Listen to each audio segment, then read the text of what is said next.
Kami dari Universitas Polri Makalapu, Prodi Administrasi Publik. Nah, tujuan kami di sini untuk sosialisasi tentang bahaya korupsi bagi generasi muda.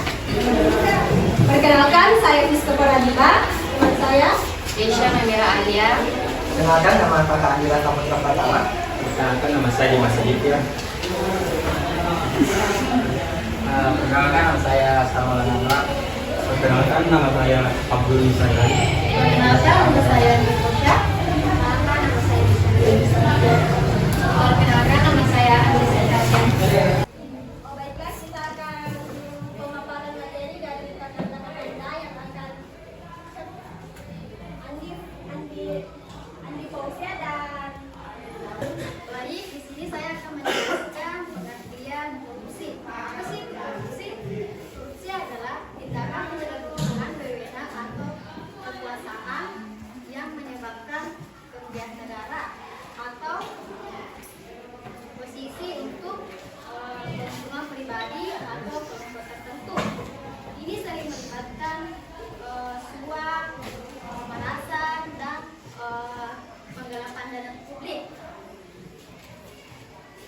Dan korupsi dapat terjadi di berbagai sektor, termasuk pemerintah, bisnis, dan organisasi lainnya. Dan dampak negatifnya itu pada masyarakat, ekonomi, dan kepercayaan publik. Adapun contoh-contohnya korupsi di Indonesia, yaitu korupsi proyek Hambalang oleh Ahmad Heriawan, mantan Gubernur Jawa Barat, pembangunan pusat pendidikan dan pelatihan olahraga nasional Hambalang. Yaitu ada juga korupsi kasus suap KPK, seperti kasus suap KPK pada penyidik KPK yang melibatkan pejabat BUMN dan politis, termasuk Miriam Haryani dan Ibnu Maulana Sanadi. Sekian. Saya akan menjelaskan tentang politik adalah tindakan yang melanggar kode etik atau norma meski tidak sampai melakukan pelanggaran hukum. Contoh politik yaitu tidak mengantri, mengutamakan kepentingan sendiri, mengambil jalan kendaraan yang salah tanpa peduli ada kecelakaan, membuat sampah sembarangan, merokok di ruangan tanpa asap rokok.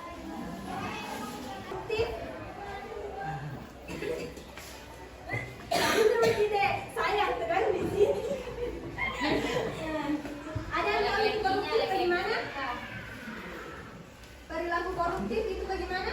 Yang sudah jelaskan tadi kata apa itu perilaku koruptif. Contohnya itu apa?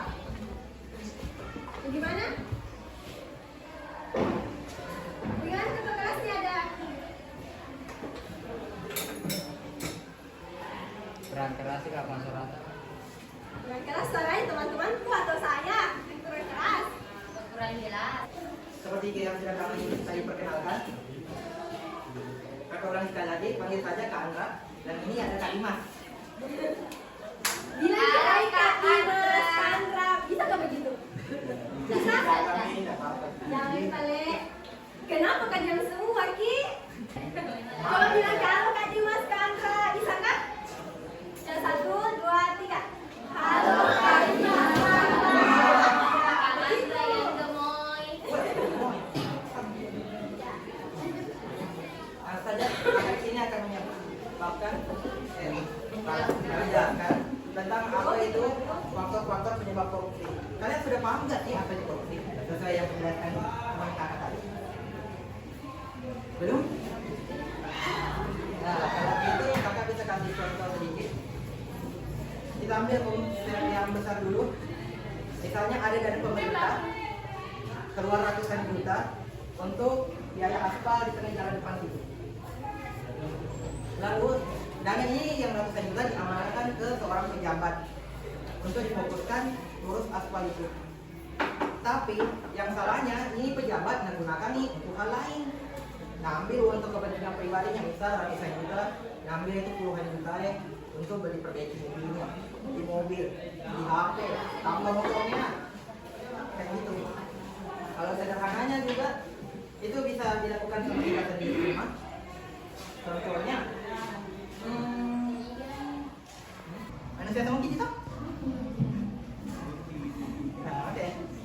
Kalau ini pertama itu ada sifat serakah, sifat rakus atau sifat sama. Sifat mungkin punya semua. Misal tadi punya barang HP, mungkin yang paling bagus, yang paling mewah, yang paling cakep ya. Lengkap, mungkin semua. Itu yang bisa menyebabkan kita mengambil hak orang lain, uang orang lain. Padahal bukan itu. Oke, faktor kedua itu ada namanya perilaku konsumtif. Perilaku yang mirip dengan serakah ini, ingin punya banyak hal, tapi kondisi uangnya tidak baru cukup. mulai lagi. Jadi tapi tetap dia paksa agar dia harus punya. Ada yang pernah lakukan sih, kayak mau sekali dia punya barang, tapi tidak ada uang. Pengen sekali beli skincare. Ada yang main game sini, contohnya Free Fire, Mobile Legends. Ada? Ya. Apa tuh? Mau tidak top up kan?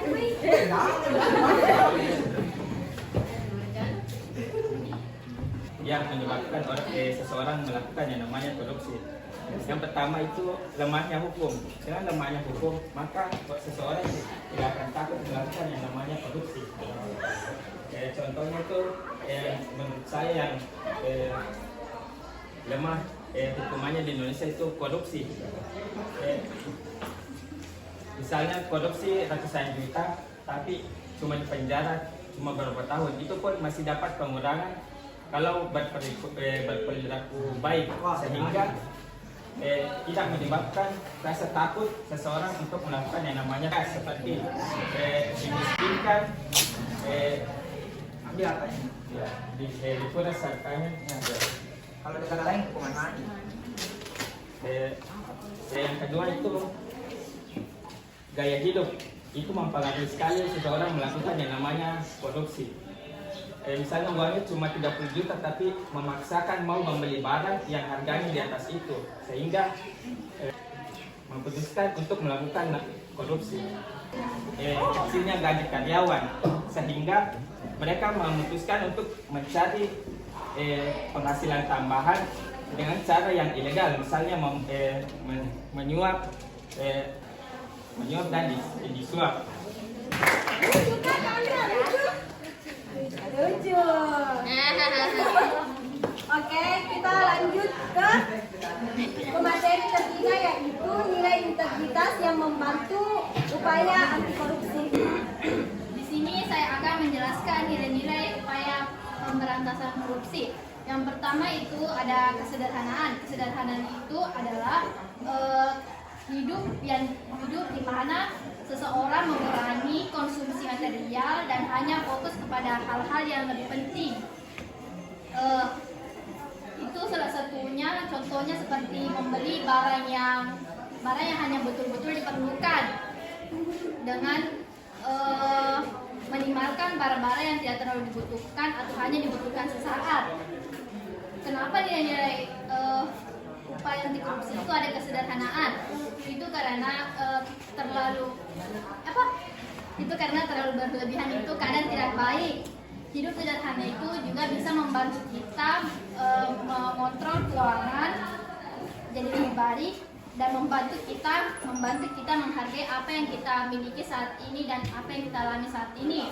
Kesederhanaan itu bukan hanya tentang mengurangi dan bukan berarti hidup tanpa kenyamanan atau kenikmatan, tetapi juga tentang menghargai hal-hal yang kita miliki saat ini dan menghargai apa yang kita miliki.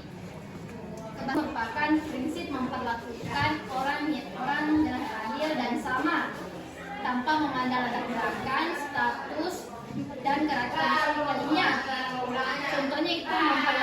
Contohnya itu memperlakukan orang dengan adil tanpa memihak atau mendiskriminasikan berdasarkan faktor seperti ras, agama, jenis kelamin, status, atau orientasi seksual.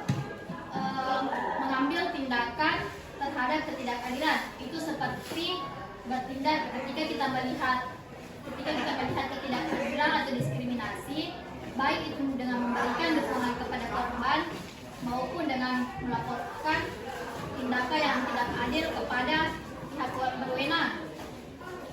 Hidup berkeadilan itu bukan hanya tentang tindakan individu, tetapi juga tentang membangun budaya yang adil bagi semua orang. Dengan hidup sesuai dengan prinsip ini, membantu menciptakan dunia yang lebih baik dan adil bagi semua individu. Baiklah, saya persilahkan teman saya melanjutkan materinya. Itu apa itu jujur sama tanggung jawab. Tidak asing itu nilai-nilai begitu. Jujur itu bersikap atau berkata sesuai dengan kenyataan atau kebenaran.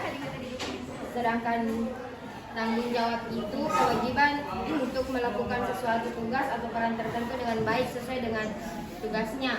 Contohnya itu jujur di kehidupan tak dalam upaya pemberantasan korupsi kayak pergi ke belanja di kantin harus jujur bayari. Karena kalau tidak jujur sih pasti itu termasuk sifat-sifat koruptif. Bisa nih menyebabkan kedepannya untuk korupsi ki. Sedangkan tanggung jawab itu kayak contohnya seorang bendahara. Sama bendahara di sini. Kalau bendahara itu harus tanggung jawab simpan uang kelasta. Kok tidak boleh dibelanja, disimpan dengan baik karena itu tanggung jawab tak. Tidak boleh ki belanja kayak dipinjam dulu baru dibayar, itu tidak baik itu. Karena pasti nanti ceroboh ki kayak lama diganti atau bagaimana susah ki pasti atur nih. Jadi begitu ji. Ya itulah materi dari kita, saya kembalikan ke moderator. Oke, baiklah. Pemateri keempat yaitu tentang upaya pemberantasan dan cara melaporkannya. Waalaikumsalam warahmatullahi wabarakatuh. Korupsi yaitu segala sesuatu atau segala hal yang dilakukan oleh pemerintah, baik dari pemerintah, masyarakat dan siswa mahasiswa untuk mencegah terjadinya korupsi.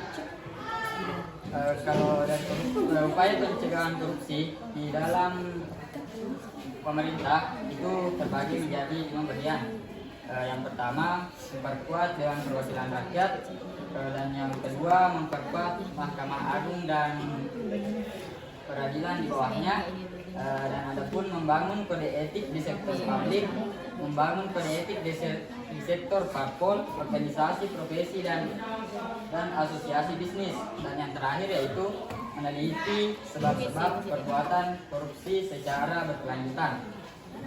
Nah, mungkin itu adalah sebuah tugas-tugas dari pemerintah untuk upaya pemberantasan korupsi.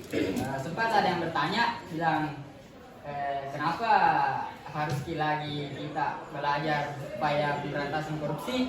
Nah, sedangkan korupsi dong. Nah, sedangkan kita masih mahasiswa sama Siswa. Sedangkan kita masih siswa sama anggaplah masyarakat juga. Nah, kalau peran upaya pemberantasan korupsi di dalam masyarakat itu tugasnya adalah meneliti, mencari informasi tentang adanya perilaku korupsi di masyarakat dan sekitarnya. Kalau untuk siswa itu perannya seperti belajar saya pendidikan anti korupsi supaya tahu bilang kalau begini saya korupsi, kalau begini bisa saya hindari. Nah, untuk mahasiswa itu upaya pemberantasan korupsinya perannya seperti ini, seperti yang saya lakukan dengan teman saya, sosialisasi dan lain-lain. Ya, mungkin itu saja yang sempat saya sampaikan. Saya serahkan kepada teman saya. Nah, kan itu tadi dijelaskan sama Hasan tentang materi upaya pemberantasan korupsi. Sekarang saya akan memberikan materi tentang cara melaporkan tindakan korupsi. Yang pertama itu adalah lembaga anti korupsi. Nah, sebelumnya mau tanya dulu, siapa yang tahu di sini lembaga anti korupsi yang ada di Indonesia? Satu saja. Tidak ada. Nah, lembaga anti korupsi yang ada di Indonesia itu ada KPK, Komisi Pemberantasan Korupsi. Di Indonesia, laporan korupsi dapat dilakukan secara langsung melalui KPK. bisa dilakukan juga secara online melalui website resminya. Bisa juga datang langsung ke kantor KPK. Yang kedua adalah kepolisian. Bisa juga melapor di kantor kepolisian setempat. Pelapor dapat datang ke Polres atau Polda terdekat untuk menyampaikan laporannya. Yang ketiga itu adalah kejaksaan negeri. Pelapor juga dapat menyampaikan laporan korupsi ke kejaksaan negeri tersebut. Selanjutnya yang keempat adalah layanan pengaduan publik. Nah, di sini layanan pengaduan publik menyediakan sarana bagi masyarakat untuk menyampaikan berbagai macam pelanggaran. Nah, di sini berbagai macam pelanggaran itu termasuk juga korupsi di dalamnya. Jadi pemberantasan korupsi memerlukan partisipasi dari masyarakat. Melaporkan tindakan korupsi adalah langkah penting untuk menciptakan lingkungan yang lebih bersih dan transparan. Dengan memahami prosedur dan mekanisme yang ada, masyarakat dapat berkontribusi secara lebih efektif dalam upaya pemberantasan korupsi. Mungkin itu saja yang sempat saya sampaikan. Sekian dari saya. Assalamualaikum warahmatullahi wabarakatuh. Jadi dari kakak-kakak semuanya, saya buka sesi tanya jawab. Dan satu dari laki-laki, satu dari perempuan. Wajib. Ada hadiah. Gimana? Materinya semangat. Korupsi. Oh, apa? Ya, berdiri kek. Ya, boleh. Tidak. Iya nih. Tidak. Apa? Oh ya, ceritakan pernah begitu. Pernah jalani.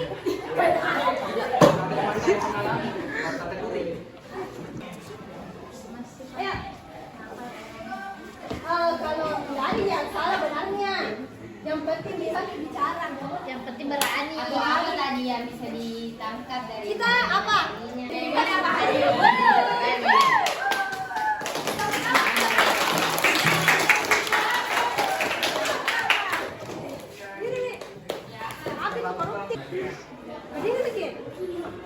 Bagaimana itu koruptif? Yang itu yang tadi kucontoh. Hah? Assalamualaikum warahmatullahi wabarakatuh. Perkenalkan, nama saya Nabila Tirapina. Saya ingin bertanya bagaimana cara mencegah korupsi. Cara pencegahannya. Bagaimana cara pencegahan korupsi? Cara pencegahan korupsi itu saya akan menjawab yang saya tahu saja, yaitu yang pertama non penal, sama peran keluarga, seperti peran keluarga dan lingkungan sekitar, sosialisasi seperti yang dilakukan saya dan teman-teman saya, menghindari kebohongan dan selalu menerapkan kejujuran baik di dalam lingkungan, di dalam rumah, dimanapun kalian berada. Juga bisa melalui media massa. Kan tadi temanku sudah membahas tentang non penal. Non penal itu seperti sosialisasi dengan media massa. Kan semua sekarang pakai HP semua kita tahu nih korupsi, siapa yang korupsi di Indonesia. Apalagi itu yang miliar ada yang tahu. Triliun nih Pak. Siapa yang tahu? Siapa? Iya, suaminya Sandra Dewi. Siapa yang naruhikan itu? Oh iya. Waalaikumsalam. Perkenalkan, nama saya Muhammad Nazrin. Halo Nasrin. Halo, Ade. Saya ingin bertanya apa itu KPK? Apa? Apa itu KPK? Oh, Nasrin, dari ada Nasrin. KPK itu adalah Komisi Pemberantasan Korupsi.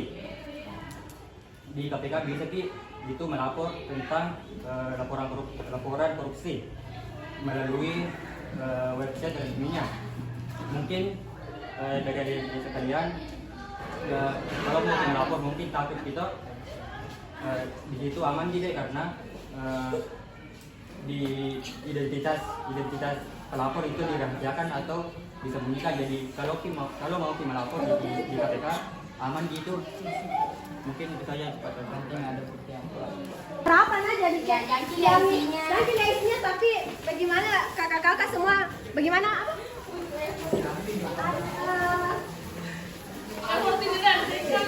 Oke.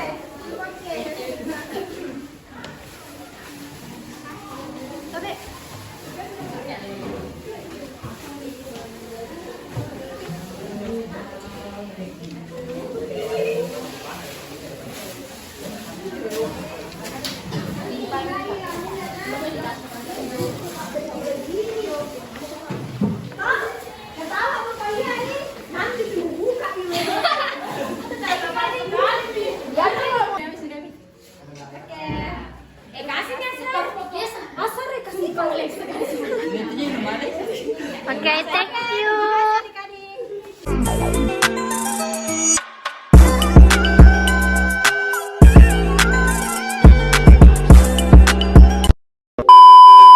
Another version of me.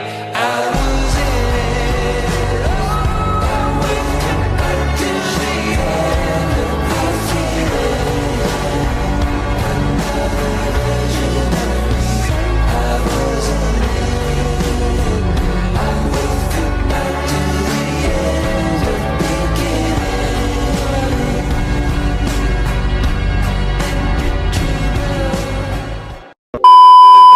Sosialisasi bahaya korupsi bagi generasi muda.